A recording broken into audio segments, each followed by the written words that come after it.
मुरादाबाद के railway Harthala colony में शुक्रवार सुबह करीब 6 बजे ऑटो खरीदने के लिए रुपये न देने से नाराज साहिल शर्मा ने हथौड़े से सिर कूचकर अपनी दादी सरोज शर्मा 90 और बुआ वंदना 60 की हत्या कर दी।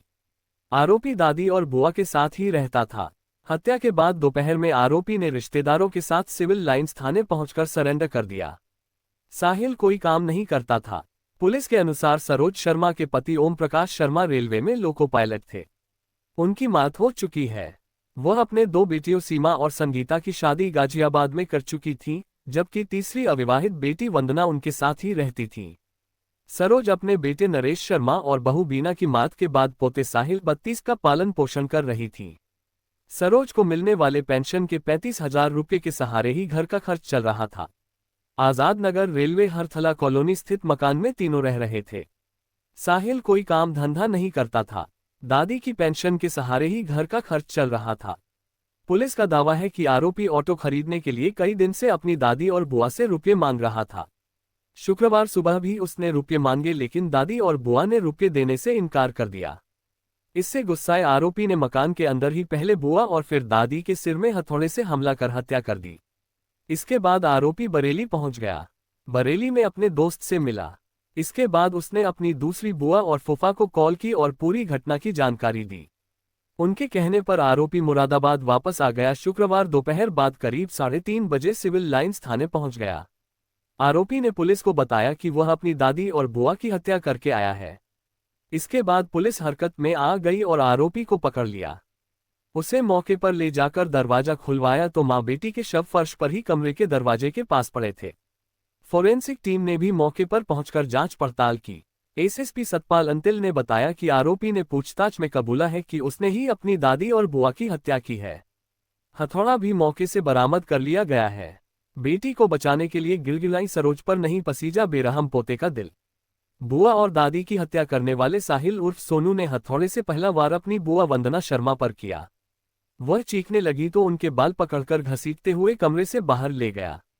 इसके बाद सिर पर एक के बाद एक 6 वार किए। बेटी को बचाने के लिए सरोज अपने पोते के सामने गिड़गिड़ाती रहीं, लेकिन उसे रहम नहीं आया। बाद में आरोपी ने हथौड़े से एक वार अपनी दादी के सिर पर किया, जिससे उनकी भी मौत हो गई। पुलिस की पूछताछ में आरोपी साहिल ने यह बातें कबूल की। पुलिस और फोरेंसिक टीम मौके पर पहुंची तो फर्श पर खून ही खून फैला था।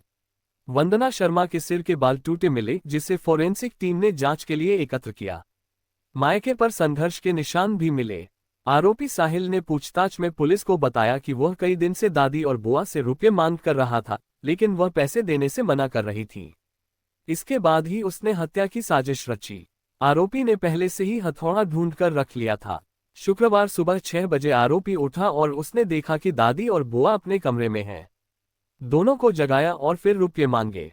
जैसे ही मां बेटी ने रुपये देने से इनकार किया, तुरंत आरोपी ने पहला वार अपने बुआ के सिर पर किया। उनके मुंह से खून बहने लगा। इसके बाद वह बुआ को घसीटकर कमरे के बाहर लाया। इससे उनके सिर के बाल भी टूट गए। फिर आरोपी ने दोनों की हत्या कर दी।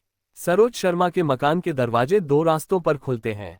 हत्या के बाद आरोपी ने एक दरवाजे को अंदर से बंद किया और दूसरे दरवाजे को बाहर से बंद कर भाग निकला। दादी बुआ को मारकर आया हूं, सुनकर सहम गए बहन बहनोई। आरोपी साहिल की बुआ सीमा की बेटी पूजा की शादी बरेली में हुई है। वह बरेली के बड़ी बमनपुरी में रहती हैं। हत्या के बाद साहिल बरेली पहुंच गया और अपनी बहन पूजा व बहनोई सुबोध को बताया कि वह दादी और बुआ की हत्या करके आया है। ये सुनकर दोनों सहम गए। सुबोध ने पुलिस को बताया कि उन्हें कुछ देर तो समझ में ही नहीं आया कि क्या करें। इसके बाद उन्होंने किसी तरह साहिल को मुरादाबाद चलने के लिए मनाया। फिर सुबोध ने गाजियाबाद स्थित अपनी ससुराल में फोन कर अपने साले विशाल को पूरी जानकारी दी। फिर साहिल के साथ मुरादाबाद आ गए और उसे थाने लेकर पहुंचे। हर दिन क्राइम न्यूज को सुनने के लिए वीडियो को लाइक और चैनल को सब्सक्राइब करना ना भूलें, साथ ही बेल आइकन को भी दबाएं। जय श्री राम। आपका दिन मंगलमय हो। धन्यवाद।